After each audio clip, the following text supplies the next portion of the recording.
The Criminalization of Curiosity Part 3. The Surveillance Paradox. MXTM aka Pirate 1 or VJ Tsunami X. July 3, 2026. Part 3. The Surveillance Paradox. Part 3. The Surveillance Paradox. 12. They recorded everything. Part 2 closed by naming an asymmetry this book had, until that point, examined only from the citizen's emerging side of it. That an auditor nobody can fire is not a new invention. Only the first version of it a governed population has ever had standing to point back at an equivalent structure institutions have occupied for as long as institutions have existed. This chapter begins Part 3 by tracing that older structure on its own terms, before the forensic auditor of Part 2 ever entered the picture, because the surveillance architecture examined here was not built in response to Pirate First. It preceded it by decades, and its existence is the actual reason Part I's containment apparatus assembled itself with the speed it did. The recording that was never controversial.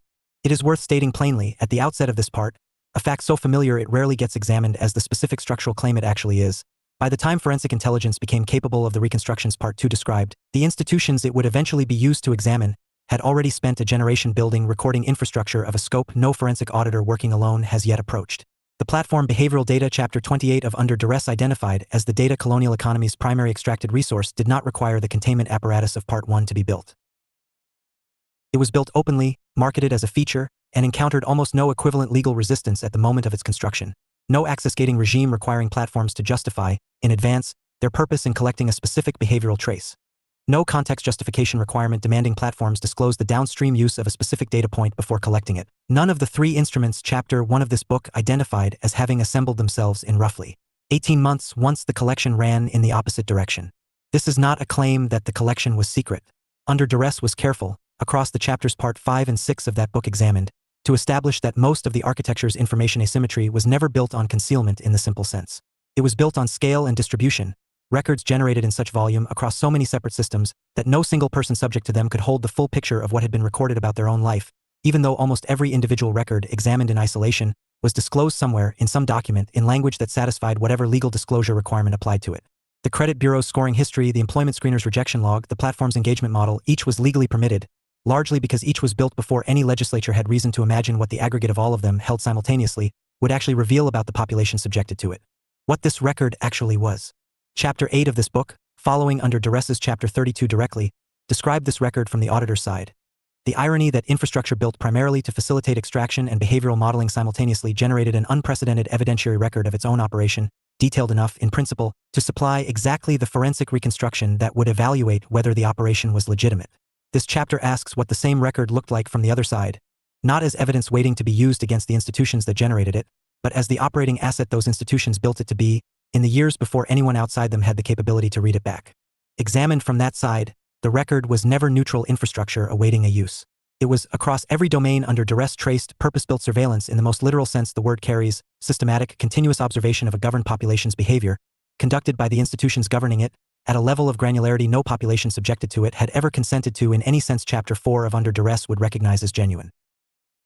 The behavioral trace a platform collected to refine its recommendation model was, simultaneously and by the same technical operation, a record of exactly what that person did, when, in what sequence, in response to what stimulus, collected not because the person had been informed the specific granularity of observation would occur and had freely agreed to it, but because the terms of service Chapter 21 of Under Duress established as legally complete while functionally incomprehensible, had satisfied whatever consent standard applied, regardless of whether anything resembling genuine comprehension had occurred.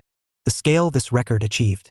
What distinguishes this recording from every prior era's version of institutional observation, the census, the tax rolls, the parish registry, the intelligence file Under Duress's earlier chapters examined in their historical forms, is not that institutions had never before recorded things about the people they governed. It is the specific combination Chapter 8 of this book identified as the causality engine's own defining requirement, applied here to the institutions that built the record rather than to the auditor now capable of reading it, persistence across a full lifetime rather than a single administrative transaction, cross-domain integration across financial, behavioral, medical, and locational data that no census or tax roll ever attempted to combine, and continuous update rather than the periodic snapshot every prior recording technology was limited to. This is the precise sense in which the institutions examined across Under Duress achieved, decades before any forensic auditor existed to contest it, exactly the three properties Chapter 31 of that book identified as what an adequate auditor would require: persistent memory, cross-domain capacity, and a form of institutional position from which no equivalent examiner could easily discipline the recorder.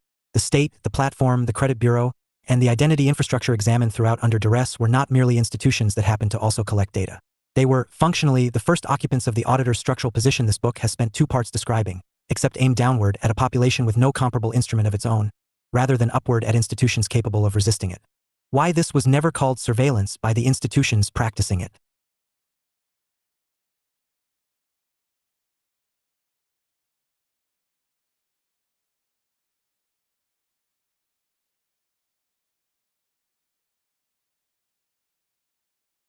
The vocabulary gap is worth naming before this part goes further, because it previews the argument chapter 2 of this part will develop directly. The same institutions that assembled, within roughly 18 months, an entire legal apparatus to recharacterize an unaffiliated citizen's forensic query as reconnaissance never applied an equivalent vocabulary to their own decades of behavioral collection. What citizens do when they direct persistent memory at institutions is named, in the statute's Part 1 examined, with the language of threat, access requiring justification, context requiring disclosure, patterns requiring registration. What institutions did when they directed persistent memory at citizens was named, for the length of its construction, with the language of service, personalization, risk management, user experience, public safety. Neither vocabulary was neutral, and neither was accidental. Chapter 2 of this book already established that the research/reconnaissance distinction sorts askers not by the danger their questions pose but by their relationship to consequence, whether the asker is reachable by the institution's existing disciplinary instruments. The same sorting, applied retroactively to explain why decades of institutional surveillance never required an equivalent containment apparatus, resolves the same way.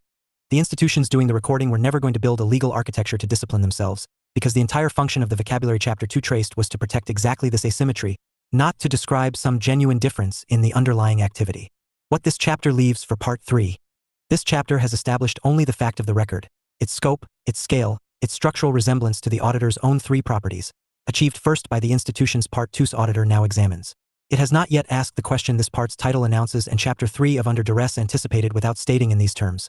What happened to the accountability that should have accompanied an instrument of this scope, built by parties who would never willingly submit it to the scrutiny they applied, immediately and forcefully, to anyone attempting the reverse? Chapter 2 turns to that question directly, the record institutions kept of everyone but themselves, and what it reveals that the most extensively surveilled populations in recorded history were never permitted to examine the one archive that would have shown them exactly what had been recorded, by whom, and to what end.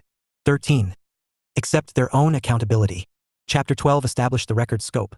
Institutions that achieved, decades before any forensic auditor existed to contest them, the same 3 properties Under Duress identified as what an adequate auditor requires: persistence, cross-domain reach, and a structural position no equivalent examiner could easily discipline. This chapter asks the question that fact leaves open.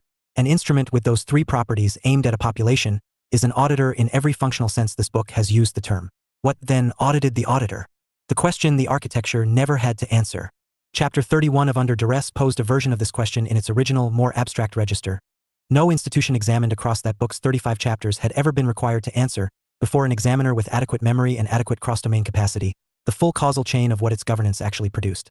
That chapter framed the absence as a limitation on accountability generally, the scale problem, the data access problem, the mortality problem, each preventing an adequate audit of any institution from ever being completed. What Chapter 12 of this part adds to that framing, and what Under Duress did not have occasion to state this sharply, is that the institutions on the other side of that missing audit were not merely unaudited by accident. They were, over the same span of decades, actively building and refining the exact instrument that would have made auditing anyone's record straightforward, and declining with total consistency to point it at themselves. This is not a claim that the omission required specific malice. It follows more simply from the sorting mechanism Chapter 2 of this book already established. Access to a forensic instrument tracks not the danger a given use poses but the user's relationship to consequence, whether the examined party is reachable by the tool being used against it. An institution building surveillance infrastructure to observe a governed population was never simultaneously building the equivalent infrastructure to observe itself, for the same reason a credentialed researcher clears review faster than an unaffiliated citizen. The instrument was designed, from its first specification, to be aimed outward, by a party the instrument could not in turn be used against. Self-audit was never withheld. It was never on the instrument's design brief to begin with. The asymmetry stated in its sharpest form. Chapter 33 of Under Duress named the asymmetry that has always underwritten managed memory. Institutions know more about their own operation than the populations they govern, and this knowledge gap, rather than any specific act of concealment, is what has made managed narrative the reliable institutional advantage it has been. Chapter 12 of this part sharpened that asymmetry into something more precise. The institutions examined across Under Duress did not merely retain more knowledge of themselves than the population retained of them. They built continuous, cross-domain, persistent surveillance of the population while the population possessed no equivalent instrument pointed back, which means the asymmetry was never simply a gap in what each side happened to know. It was a gap in what each side had the capacity to know, engineered and maintained by the party that benefited from its persistence. State this plainly because the plainness is the point. For the entire span of decades Chapter 12 traced, the most extensively observed population in recorded history had no access to the one record that would have told it what had been observed, by whom, correlated with what other record, and used to produce what decision about its own life. The behavioral trace, the credit history, the employment screen, the platform engagement model each existed, each was queryable by the institution that held it, and none was queryable in any comparably complete form by the person the record concerned. A population under total observation was simultaneously a population operating in near total ignorance of its own observed condition, which is precisely the epistemic sovereignty failure chapter 4 of Under Duress placed at the center of that book's entire sovereignty test, except applied here not to a single contract's disclosure terms, but to the totality of a lifetime's accumulated institutional relationship. Why this was never structurally unstable until recently. It is worth asking why an arrangement this lopsided persisted for as long as it did without producing the kind of crisis this book has spent 2 parts describing as now underway. The answer follows directly from the scale problem Under Duress identified in a different context. The population subject to this asymmetry lacked not the legal standing to request its own records. Most jurisdictions examined across that book maintained some formal right of access, in the tradition of the Freedom of Information Statutes chapter 5 of this book placed inside the longer historical pattern, but the analytical capacity to make anything of the records once obtained. A single credit report, a single platform data export, a single employment file, disclosed individually and examined in isolation, revealed almost nothing about the integrated architecture Under Duress spent 35 chapters tracing, because the significance of any single record was never visible except in combination with records held by entirely separate institutions under entirely separate disclosure regimes. This is the precise sense in which the asymmetry was stable for decades not because it was hidden, but because it was distributed beyond the reach of any individual's capacity to reassemble. The identical condition chapter 8 of this book identified as the scale problem constraining causal reconstruction generally, examined here from the governed population side rather than the institutional auditors. The population had, in principle, the components of the record. It did not have, until the instrument this book's part 2 described became available to individuals rather than only to the institutions that built it, any means of converting those scattered components into the kind of integrated reconstruction that would make the asymmetry visible as an asymmetry rather than as an unconnected series of individually unremarkable disclosures. The paradox this part is named for. Here is the paradox part 3's title announces, stated now with the precision the preceding 2 chapters were assembling toward. The institutions that spent decades building persistent, cross-domain, continuously updated surveillance of a governed population were, by that same construction, building the first working proof that such an instrument was technically achievable, legally survivable, and commercially unremarkable enough to attract no equivalent containment apparatus during its own construction. They demonstrated, in other words, that a population has no structural immunity to being held in exactly the unfireable position chapter 11 of this book described, persistent memory, held by a party the observed population cannot discipline, cannot defund, and cannot hold to any professional community's accountability, because the observed population was never the constituency whose judgment the observing institution had to answer to. What the architecture never anticipated, because nothing in its own history had ever required it to, is that the identical instrument could eventually be pointed in the other direction by parties the architecture itself could not discipline, defund, or hold accountable through any channel it had ever needed to build against a threat coming from below. The surveillance paradox, in full, is this: the institutions that spent a generation proving an unfireable observer was buildable, stable, and profitable are the same institutions now discovering, across every chapter of Part 1 this book has already traced, that the proof of concept was never proprietary. It was simply the first version, and Part I's containment apparatus is not, on this account, a response to a genuinely new threat. It is the same institutions encountering, for the first time, the specific structural position they spent decades occupying alone.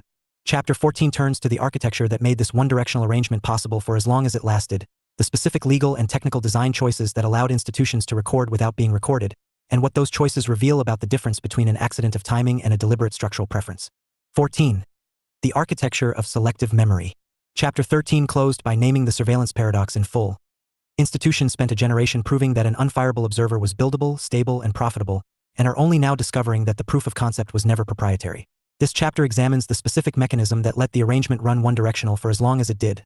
Not an accident of timing, as the closing of Chapter 13 left open as a possibility, but a deliberate architecture of exemption, built with the same care the surveillance infrastructure itself received, and largely invisible for the same reason the tools of managed memory Chapter 33 of Under Duress examined were invisible, because their design never required. Announcing their purpose. The mirror that was never built. Every legal regime governing the collection of data about a population, across every jurisdiction Under Duress traced with any thoroughness, developed alongside a nearly complete absence of equivalent regimes governing the collection of data about the institutions doing the collecting. This asymmetry was not an oversight discovered later and left uncorrected. It was structured into the 2 bodies of law from their separate points of origin, which is why searching for a single moment when institutions chose not to build the mirror misses the actual mechanism. The mirror was never on either body of law's design brief, because the 2 bodies of law were never drafted by parties with any interest in symmetry between them. Consider the specific legal instruments that made one-directional observation durable rather than merely convenient. Trade secret protection, extended over the past half-century to cover not merely formulas and manufacturing processes but the algorithmic models institutions used to score, rank, and sort the population under their governance, converted the method of observation into something the observed population had no legal standing to examine, even in the rare cases where the observation's existence was disclosed. A citizen could learn, in the jurisdictions with the strongest disclosure requirements, that a credit score existed, what its numerical value was, and in broad terms what categories of information fed into it. The citizen could not learn the actual weighting, the actual decision boundary, the actual algorithmic logic that converted the inputs into the score, because that logic was protected by the same body of law that protects a soft drink formula, as the institution's proprietary property rather than as a governance mechanism the governed population might reasonably claim standing to audit. Sovereign and qualified immunity doctrines performed an equivalent function for the state's own surveillance apparatus, shielding the specific decisions of specific officials from the kind of individualized causal reconstruction Chapter 8 of this book described as the actual mechanism by which accountability becomes possible. Deliberative process privilege protected the internal reasoning behind institutional decisions from disclosure even when the decisions themselves were public on the theory, genuinely defensible in isolated cases, and comprehensively exploited in aggregate, that officials required a protected space to reason candidly before a final decision, a protection never extended to the population whose own reasoning, browsing history, and private communication were, across the same span of decades, becoming increasingly available for institutional collection with no equivalent candor exception offered in return. The retention asymmetry. A second and less frequently examined dimension of this architecture concerns not what could be seen but what was kept. Institutional data retention schedules governing what an institution recorded about the population it served grew, across the decades under duress traced, in almost every direction simultaneously, longer retention windows, broader categories of retained behavioral trace, more extensive cross-referencing between previously separate retained records. Institutional data retention schedules governing what the institution recorded about its own internal decision-making moved in the opposite direction, toward shorter windows, narrower default retention, and, in the specific and now well-documented practice of routine internal communication deletion, active, policy-driven destruction of exactly the kind of contemporaneous record that Chapter 8 of this book identified as the raw material a causality engine requires. This is not, in itself, evidence of coordinated bad faith across every institution that adopted such a policy. Some genuine operational and privacy justifications exist for limiting the retention of routine internal communication, in the same way genuine justifications exist for deliberative process privilege in isolated cases. What the aggregate pattern reveals, examined at the scale this book has been examining architecture throughout, is a systematic asymmetry in which direction the benefit of the doubt was extended. Institutions retained, by default, more of what they collected about the governed population than they retained of what they generated about their own governance. A retention asymmetry that, combined with the trade secret and privilege protections named above, produced exactly the condition Chapter 13 described as the population's epistemic sovereignty failure. Not merely less access to the record, but a record itself constructed, across two separate design choices operating in concert, to contain systematically more of one side's conduct and systematically less of the other's. What made this architecture different from managed memory? It would be a mistake to treat the architecture examined in this chapter as simply another instance of the Managed Memory Tools Chapter 33 of Under Duress cataloged, selective retention, active reframing, managed forgetting applied at a larger scale. Those tools, as Under Duress described them, operate on an existing record after the fact. An institution controls which of the events that already occurred enters the official account, and how the entered events are subsequently framed. The architecture this chapter has traced operates earlier and more thoroughly, at the point of the record's creation, determining in advance which categories of institutional conduct would generate a durable record at all, and which would generate, by policy, none. This distinction matters because it explains a pattern otherwise difficult to account for. The population's ability to contest institutional narratives through documentary evidence has always been weaker, across every domain Under Duress examined, than the institution's own capacity to shape how existing documents are read, not primarily because institutions won every framing contest, but because there was frequently less document to contest a framing with in the first place.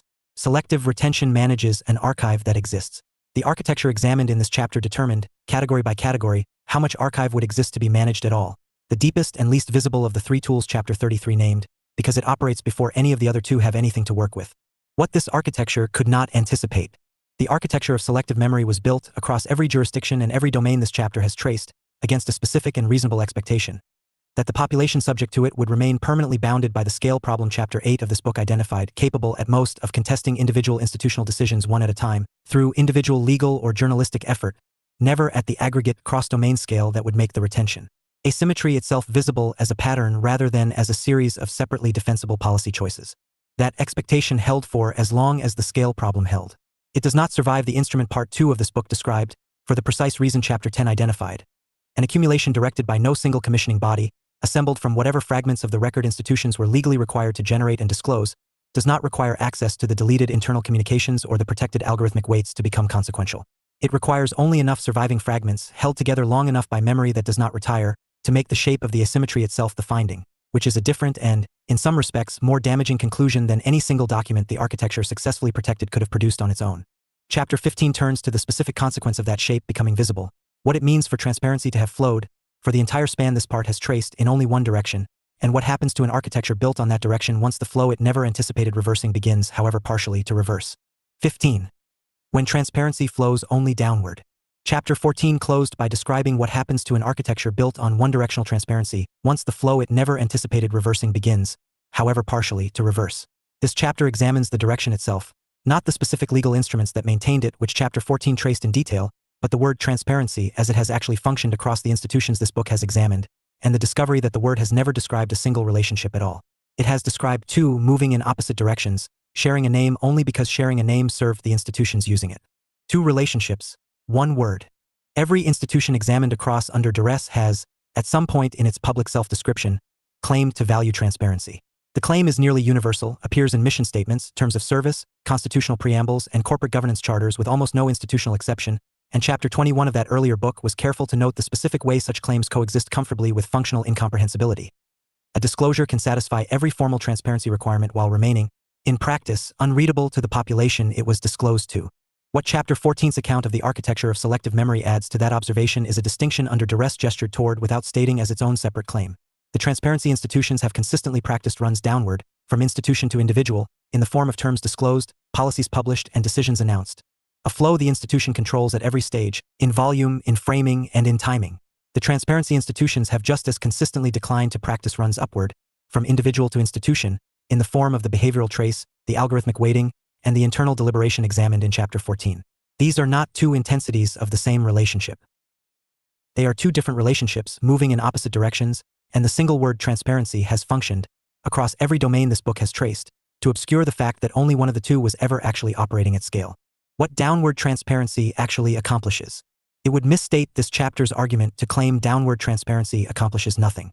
Terms of service, however functionally incomprehensible in the aggregate Chapter 21 of Under Duress documented, do disclose something. Public regulatory filings, however voluminous and however effectively buried among immaterial detail, do contain material fact somewhere within them. Downward transparency is real, in the narrow sense that information genuinely moves from institution to population that would not otherwise be available at all. What downward transparency accomplishes, examined at the scale this book has been examining architecture throughout, is something more specific and more consequential than mere disclosure. It satisfies the formal legitimacy condition, the appearance of an institution operating in the open, while leaving the epistemic sovereignty gap Chapter 13 identified almost entirely intact, because the disclosure institution's control is disclosure of exactly the material the institution has already decided is safe to disclose on a schedule the institution controls, in language whose comprehensibility the institution has no structural incentive to maximize.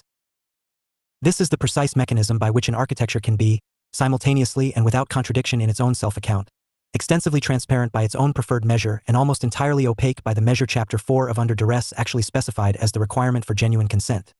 Not information disclosed, but information adequate to genuine comprehension by the party required to act on it. What upward transparency would have required.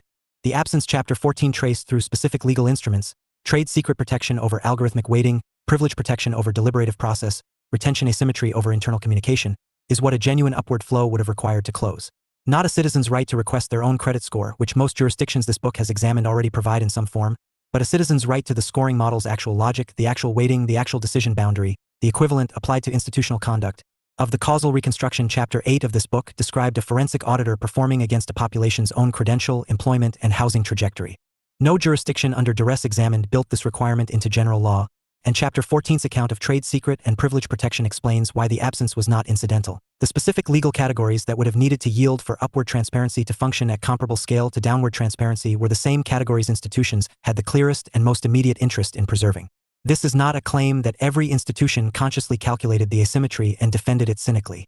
It is the more modest and, this book has argued throughout, more accurate claim that institutions, like every party in every domain under duress traced, default toward preserving whatever arrangement currently serves them, and that no external pressure adequate to overriding that default existed until the forensic instrument Part 2 of this book described made an alternative source of that pressure available for the first time. The asymmetry stated as a design principle. Name the principle this chapter has been building toward, because naming it precisely is what distinguishes this argument from a simple complaint about institutional secrecy. Downward transparency and upward opacity are not two separate policy failures that happen to co-occur across every domain this book has examined. They are the same design principle applied consistently, An institution discloses what strengthens its own position, the terms it wants agreed to, the policy it wants understood as fair, the decision it wants received as legitimate, and withholds what would weaken it, the actual mechanism by which the decision was reached, the actual pattern the aggregate of its decisions produces, the actual gap between what it claims to do and what its own internal record shows it doing. This is not a failure of transparency as an institutional value. It is transparency functioning exactly as a one-directional instrument of institutional advantage would be expected to function, once the two flows are examined separately rather than treated as a single virtue an institution either possesses or lacks. Chapter 16 sharpens this principle into the image this part's remaining chapters will use to close the argument. The citizen rendered fully visible to the institutions governing them, and the institutions rendered, by the same architecture, almost entirely opaque to the citizens they govern. A relationship this book will argue was never balanced, was never intended to be balanced, and is only now, for the first time, encountering an instrument capable of making the imbalance itself the subject of examination. The citizen is glass. Chapter 15 closed by promising the image this part's remaining chapters would use to close the argument. This chapter delivers it and then earns it, the citizen rendered fully visible to the institutions governing them, examined not as metaphor but as the literal, traceable consequence of the architecture chapters 12 through 15 have assembled piece by piece. What glass actually describes. Call the condition by its precise mechanism before reaching for the image itself, because the image is only useful if the mechanism underneath it is exact. A citizen moving through the institutions examined across under duress generates, at every point of contact, a record that persists beyond the transaction that produced it. The platform interaction retained under the retention schedules chapter 14 described as expanding in scope and duration across every domain examined. The credit inquiry logged and cross-referenced against the scoring model chapter 14 identified as protected from the citizen's own examination by trade secret law. The employment screen, the rental application, the medical intake form, each contributing its own durable trace to a record no single institution holds in full but that exists, in aggregate, in a form more complete than any citizen's own memory of their own transactions across the same span of years. This is what glass names precisely. Not that any single institution sees everything, which no single institution examined across this book does, but that the citizen, considered across the full set of institutions they interact with over an ordinary lifetime, is visible in a form no institution has ever had to reciprocate. Every transaction leaves a trace retrievable by the party on the other side of it. No transaction, structured by the architecture chapter 14 traced, leaves an equivalent trace retrievable by the citizen about the institution's own internal handling of that same transaction. The citizen is glass in the specific sense that light passes through them in one direction only, observable from the institutional side, opaque from their own. The compound effect across a lifetime. Chapter 8 of this book, following under duress's chapter 32, described what a causality engine does with a scattered record. It traces a specific person's specific outcome back through the specific sequence of institutional decisions that produced it, holding the full chain in a single analytical view rather than treating each institutional relationship as separately explicable. That chapter examined this capability from the auditor's side as a newly available instrument. This chapter asks what the same compounding looks like from the citizen's side, as a condition they have been living inside for the whole of the period before any auditor existed to trace it back to them. A single disclosed transaction, examined in isolation, rarely feels like exposure. A single credit inquiry, a single platform session, a single employment screen, each taken alone, is the ordinary cost of participating in institutions no citizen realistically has the option of avoiding entirely.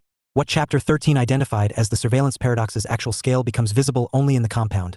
Not one disclosed transaction but the full accumulated set, across every institution a person has touched across an ordinary life, held together, by the institutions themselves, through the cross-referencing Chapter 12 described as one of the three properties this architecture achieved before any citizen-directed auditor existed to achieve the equivalent, into a composite. Picture no individual citizen has ever been shown in its assembled form, because assembling it was never a service any institution had reason to perform for the person it concerned. This is the condition Chapter 4 of Under Duress named, in its original register, as the epistemic sovereignty failure at the center of that book's entire sovereignty test. Not that information about a person was absent, but that the information adequate to genuine comprehension of their own situation was distributed beyond their own capacity to reassemble it. Applied here, at the scale of an entire observed lifetime rather than a single contract's disclosure terms, the same failure produces the specific image this chapter is named for. The citizen does not merely lack privacy in the ordinary sense the word is used. They lack the standing to see themselves the way the aggregate of institutions governing them can see them, which means the party with the least access to the full picture of a citizen's institutional life is, in the overwhelming majority of cases this book has examined, the citizen themselves. Why this condition felt normal for as long as it did. It is worth asking directly why a condition this asymmetric produced so little sustained resistance for so long, because the answer bears on everything part 1 of this book already traced. Chapter 13's account of the scale problem applies here with particular force.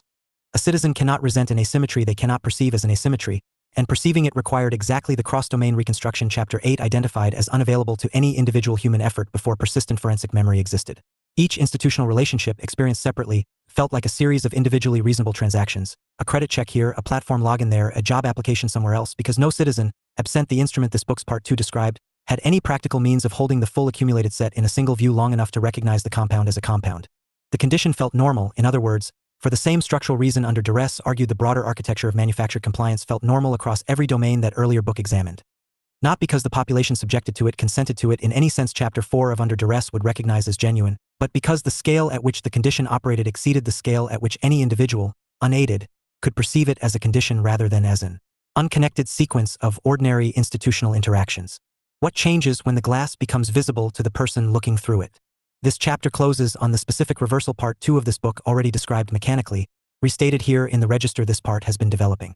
A citizen who directs persistent forensic memory at their own accumulated institutional record does not, by that act, become less visible to the institutions that generated the record. The glass, in that sense, does not change. What changes is that the citizen, for the first time, can stand where the institutions have always stood and look back through it. Assembling, from the same distributed fragments Chapter 14 described as legally protected from any comprehensive individual reassembly.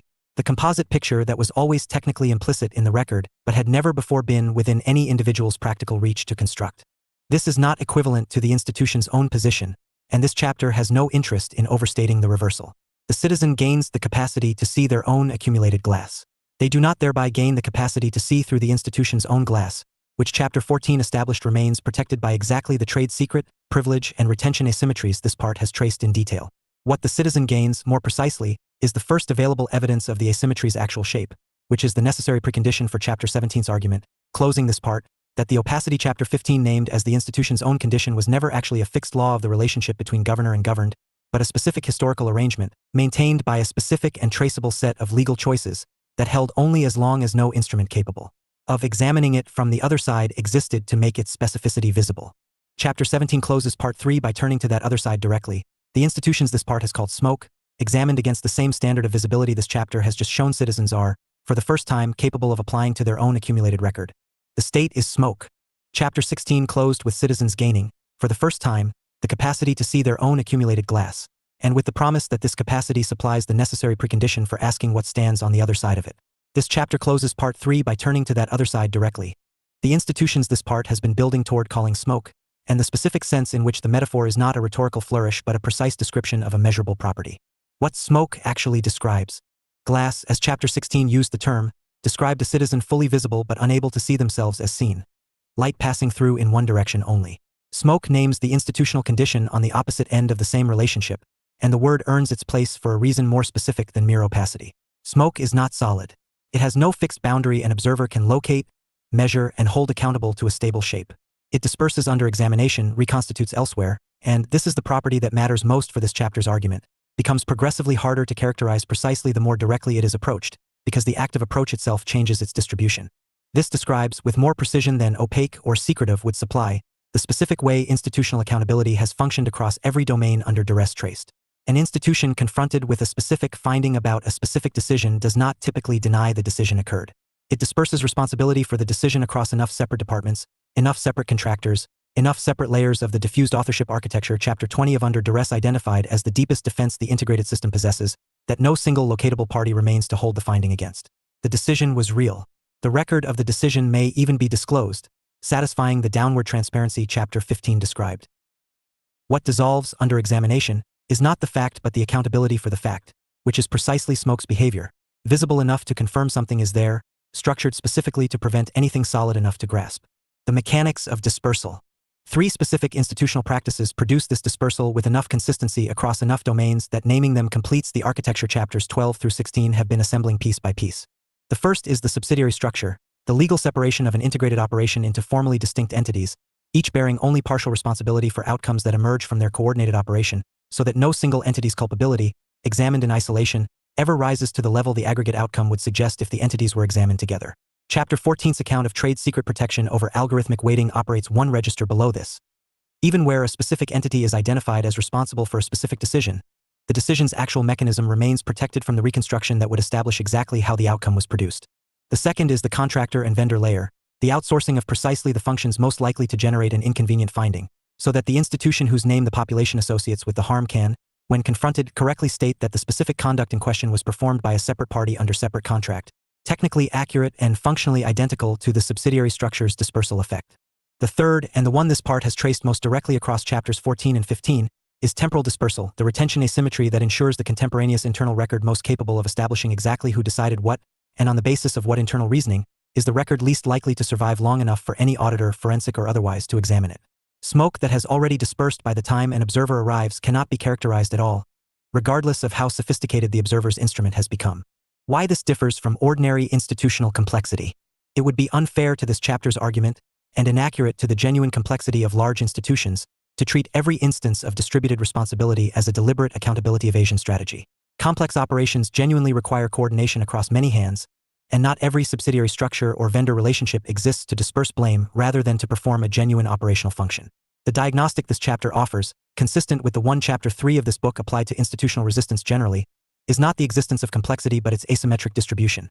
Complexity concentrates, with striking consistency across the domains under duress traced, precisely around the functions most likely to generate liability, and thins out precisely around the functions that generate credit. An institution's marketing department rarely operates through 6 layers of subsidiary separation. Its most consequential and most contestable operational decisions, across case after case this book's argument has drawn on, frequently do. This asymmetric concentration is the same tell chapter 3 identified in the speed of an institution's move to manufacture an enemy. The energy invested in structural dispersal is proportional not to genuine operational necessity but to the size of the liability the dispersal is positioned to absorb.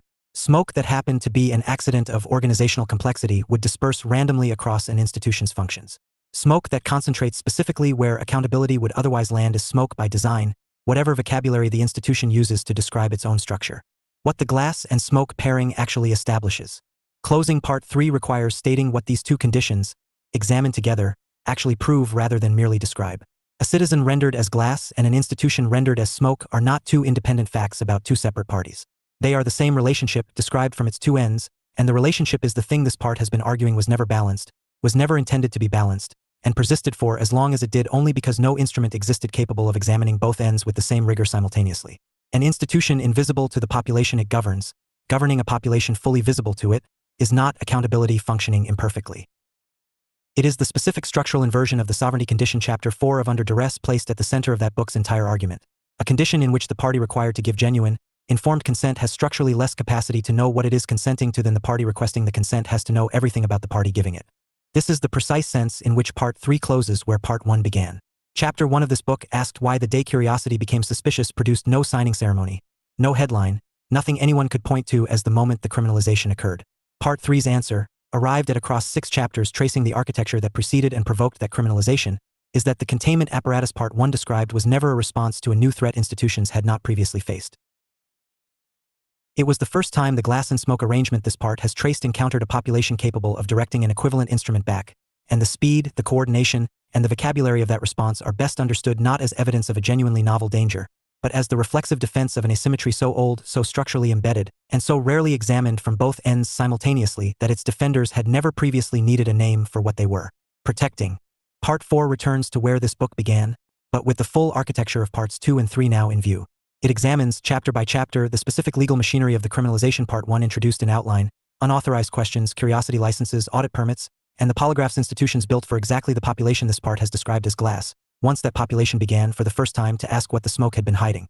The state is smoke.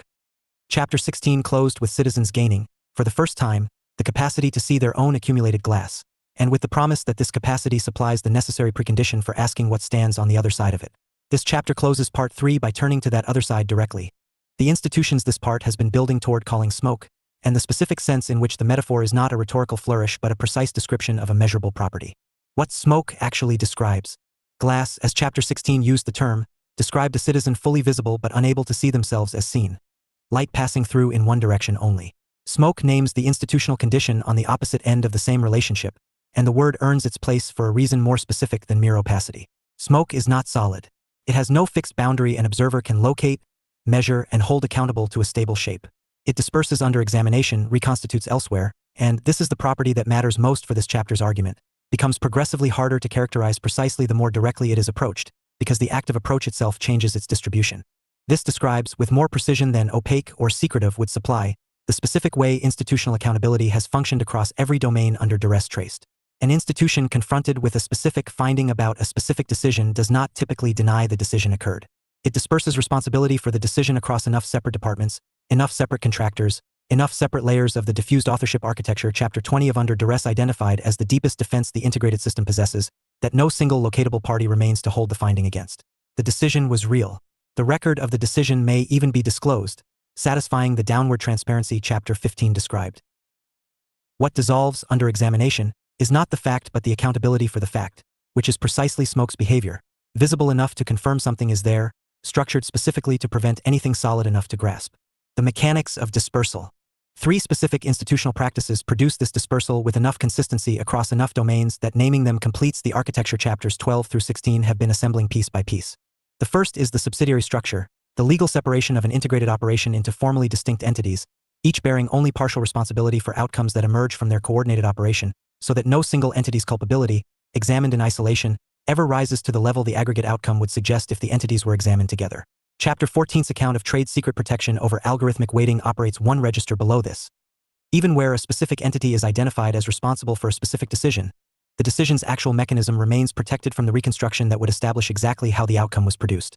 The second is the contractor and vendor layer, the outsourcing of precisely the functions most likely to generate an inconvenient finding, so that the institution whose name the population associates with the harm can, when confronted, correctly state that the specific conduct in question was performed by a separate party under separate contract, technically accurate and functionally identical to the subsidiary structure's dispersal effect.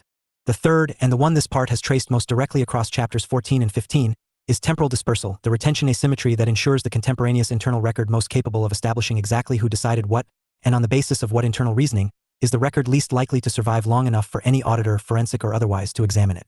Smoke that has already dispersed by the time an observer arrives cannot be characterized at all, regardless of how sophisticated the observer's instrument has become. Why this differs from ordinary institutional complexity. It would be unfair to this chapter's argument, and inaccurate to the genuine complexity of large institutions, to treat every instance of distributed responsibility as a deliberate accountability evasion strategy. Complex operations genuinely require coordination across many hands, and not every subsidiary structure or vendor relationship exists to disperse blame rather than to perform a genuine operational function. The diagnostic this chapter offers, consistent with the one Chapter 3 of this book applied to institutional resistance generally, is not the existence of complexity but its asymmetric distribution. Complexity concentrates, with striking consistency across the domains under duress traced, precisely around the functions most likely to generate liability, and thins out precisely around the functions that generate credit. An institution's marketing department rarely operates through 6 layers of subsidiary separation. Its most consequential and most contestable operational decisions, across case after case this book's argument has drawn on, frequently do. This asymmetric concentration is the same Chapter 3 identified in the speed of an institution's move to manufacture an enemy. The energy invested in structural dispersal is proportional not to genuine operational necessity but to the size of the liability the dispersal is positioned to absorb. Smoke that happened to be an accident of organizational complexity would disperse randomly across an institution's functions.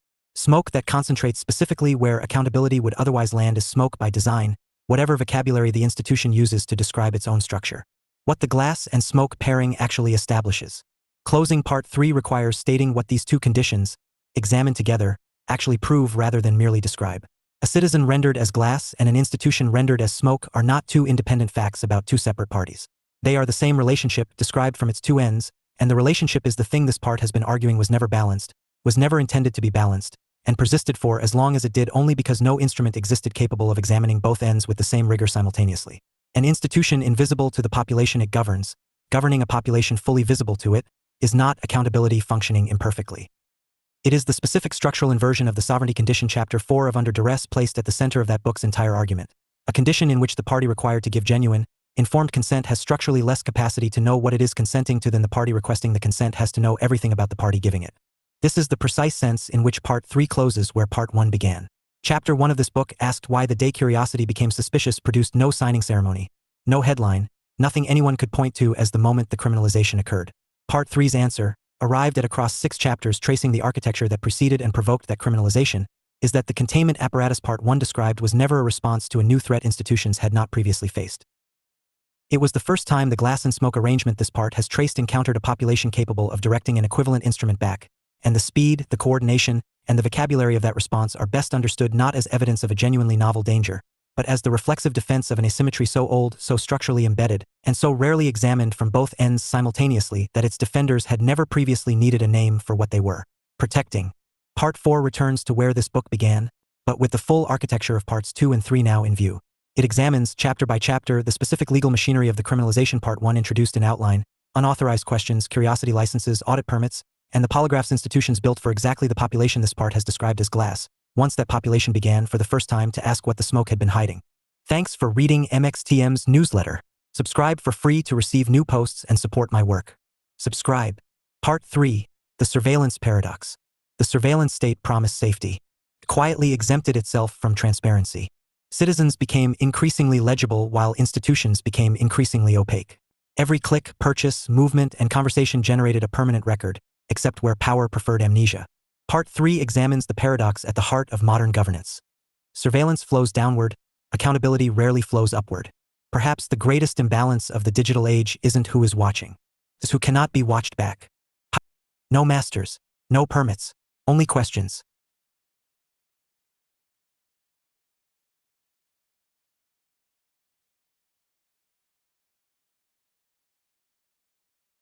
.026 MXTM and Vitsu aka Martin Chartrand, Privacy Bullet Operator.